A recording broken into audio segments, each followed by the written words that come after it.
It can certainly be frustrating when we see horrible things happening in the news, and we have to ask, where are the priests to talk about things that are going on in Rome or correcting horrible things said by high-profile Catholic priests?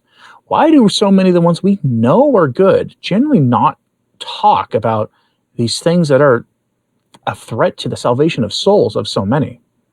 Why do they remain silent? We live in a time where cancel culture is alive and well. The progressive side of things, modernists in the church, whatever you want to call them, they do not accept any resistance. You'll notice, for example, that in the last couple of months, Bishop Athanasius Schneider is the only bishop, really, who is without question in full communion, whatever that means, with Rome, who has said critical things of Pope Leo. He's the only one. And when he does, he couches it in the most diplomatic, loyal language possible. He wants to make sure everybody knows that he has respect for Pope Leo, just like he had respect for Pope Francis, that he has filial devotion to him as the Holy Father.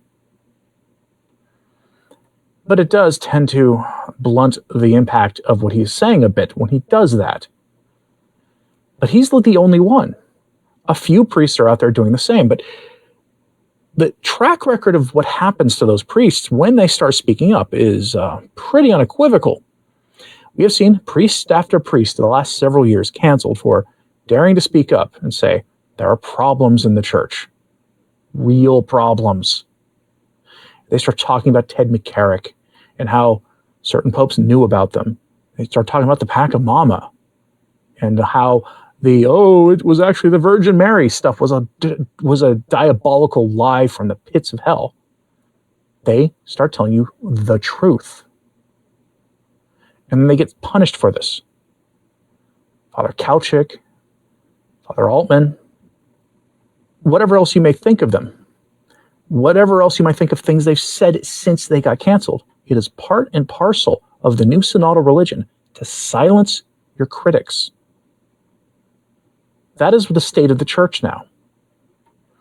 And yet, many priests, knowing what could probably happen to them, and what will very likely happen to them, dare to speak up.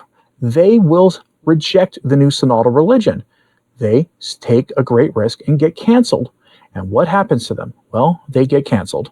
So we go here to this article coming to you from the Catholic Herald, that radical traditionalist website. I'm being facetious when I say that. Headline, Italian priest suspended after YouTube broadcast criticizing Vatican II. I might be thinking, well, how dare he criticize an ecumenical council? Vatican II is a deeply flawed council. Bishop Schneider has said so repeatedly. Many priests have said so repeatedly. Either they zero in on the implementation or the ambiguity in the documents. Bishop Schneider goes further than that and says there are problems in the documents themselves that are unambiguous. Whatever it may be, there are problems there. And the church, institutionally speaking, its human element, is deeply committed to pretending those problems don't exist.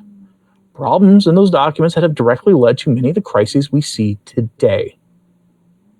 This priest decided to speak up about it, and he got suspended ad divinis, which means he lost his faculties to be a priest.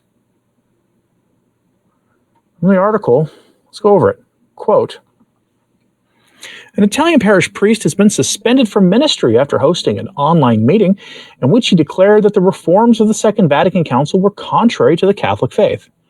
Don Leonardo Maria Pompei, pastor of Santa Maria Assunta in Cielo at Sermoneta in the province of Rome, was suspended ad divinis on the 4th of September by Bishop Mariano Crocietta of Latina Terracina, Sese, and Priverno, a former secretary of the Italian Bishops' Conference.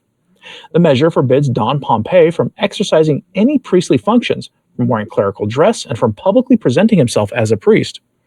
The suspension followed his decision to defy a diocesan order to desist from social media activity and to proceed with a YouTube broadcast in which he explained his rejection of the post-conciliar liturgy. In the live stream, he told parishioners that he had concluded the Second Vatican Council was incompatible with Catholic tradition, and that the Church needed to return to the ancient Roman rite. He described his priestly vocation and his deepening conviction, reached through the study of older Catholic writers such as St. Alphonsus Liguori and the Venerable Maria de Agreda, that the reforms of the 1960s had distorted the faith. Prior to his suspension, Don Pompei had issued a penal precept instructing him, quote, not to convene any parish meetings or assemblies with the faithful of the parish of Santa Maria Assunta in Cielo, in Sermoneta, and to suspend any type of activity on social media. Don Pompei said he did not wish to form a following around himself or align with other controversial figures, but rather to promote the Catholic faith as he understood it. In his address, he cited the example of Don Enzo Bonensegna, who resigned from the priesthood in 1989 to protest against the Italian bishop's permission for Holy Communion to be received in the hand. The Diocese of Latina responded swiftly by naming Don Giovanni Castagnoli as the new parish priest of Sermoneta, with the aim of restoring calm within the community. Parishioners have been left unsettled by the sudden removal of their priest, which has become a subject of widespread discussion in the town. The diocese has confirmed that Don Pompei's case will be referred to the Dicastery for the Doctrine of the Faith in Rome, which will evaluate his declarations and determine whether further disciplinary measures are required. End quote. We will definitely come back to this. So his case is going to be heard by Cardinal Victor Manuel Fernandez, that bastion of Orthodox Catholic teaching. Yes, I'm being facetious if you can't tell. That is where we are. Did the priest go too far? I don't think he did. He was stating the obvious truth. When you look at the history of Vatican II, there was a revolutionary spirit there. Undeniably so. All you have to do is look at what they did to Cardinal Ottaviani. You don't know who that was. He was the prefect for the Congregation of the Doctrine of the Faith, I think at the time called the Holy Office. He had the job that Cardinal Joseph Ratzinger would have under John Paul II. Cardinal Ottaviani was one of the great minds of the middle part of the 20th century. He would end up writing a document in the late 1960s that was a challenge to the Novus Ordo, warning about some of the changes made to the Mass that would possibly make it invalid. And he wrote that with several other bishops who presented it to Pope Paul VI. So, and Cardinal Ottaviani was never excommunicated for this, never suspended ad divinis. Makes you wonder a little bit. There's plenty of problems in Vatican II that need to be addressed by the magisterium of the church. But the problem is they don't want to. They don't think there's a problem. They believe Vatican II called for the institution of a new synodal church. They have said as much. They said this at their meetings about the Synod on Synodality. So when men believe things like this, when they believe that we have a new religion, believe them. Doesn't make them right, but believe what they're saying. Go back here. Earlier this year, the Catholic Herald reported on Father Natale Santonacito, a priest originally from Catania who was excommunicated by Bishop Domenico Sigolini of Palestrina for publicly rejecting the legitimacy of Pope Francis. Don Francesco de Erasmo of Civitavecchia Tarquina also spoke against papal teaching, but avoided censure by negotiating his position with his bishop. Don Pompei's prolific social media presence has attracted attention in recent years, with hundreds of videos in which he has urged Catholics to reject what he views as doctrinal errors.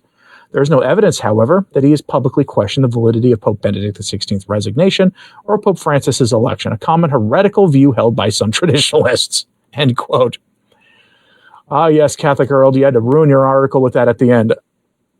It's not heresy to have questions about that, to even go so far as to question the validity of the resignation. You're going to have to point out to me the dogma rejected by those who hold that position. I'll wait. Good luck finding the dogma rejected. And don't tell me it's papal infallibility, please. It's a procedural question that people have, one with very serious metaphysical consequences. Take the question they ask seriously. Don't dismiss it as heresy when it doesn't fit the bill of heresy.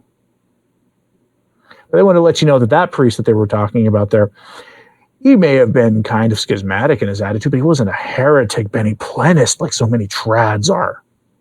Give me a break. Let me know what you think of this in the comments, please. And like and subscribe if you haven't. It does help. Sharing this on social media helps a lot too. And as always, pray for the church. I'm Anthony Stine. Ave Maria.